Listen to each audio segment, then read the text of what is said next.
Hello, magandang umaga po mga kaagapay. Ayun po sa pagbubulay ng salita ng Diyos, matatagpuan po sa unang Juan 3:2. Ganito po ang sinasabi: mga minamahal,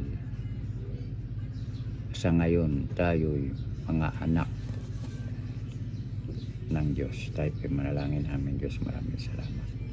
Gabayan ng Banal na Espiritu, dapat mong kidagalain, sambahin at pasalamatan sa pangalan ni Jesus. Amen.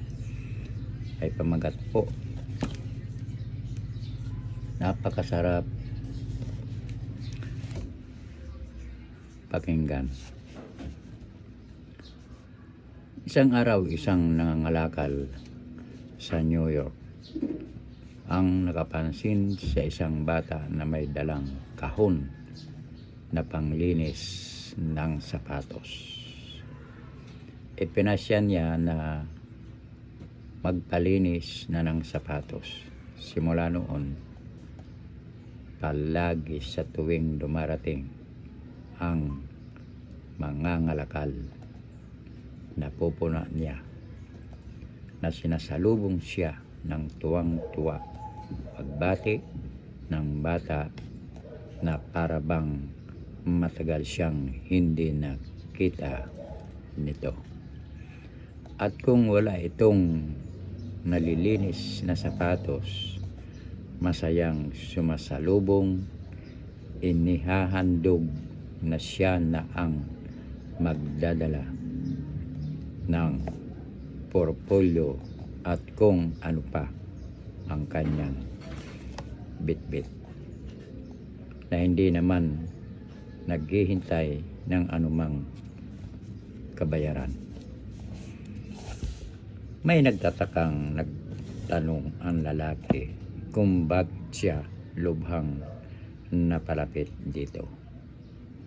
Kaming sumagot ang bata, "Sir, kasi po nang una pa lamang kayong lumapit sa akin upang magpasign, tinawag niyo ko na anak. Wala po akong nagisnang magulang, na aksidente raw po sila at namatay. Hindi ko na po ito natatandaan at sa unang pagkakataon, kayo lang po ang tumatawag sa akin ng anak." Napakasarap pong pakinggan. Tumingin ang bata sa muka ng lalaki. Napakabait po ninyo at wala pong bagay na hindi ko gagawin para sa inyo. Opo, salamat kay Kristo na nagbigay sa akin ng karapatan upang maging anak ng Diyos at kasambahay ng mga banal.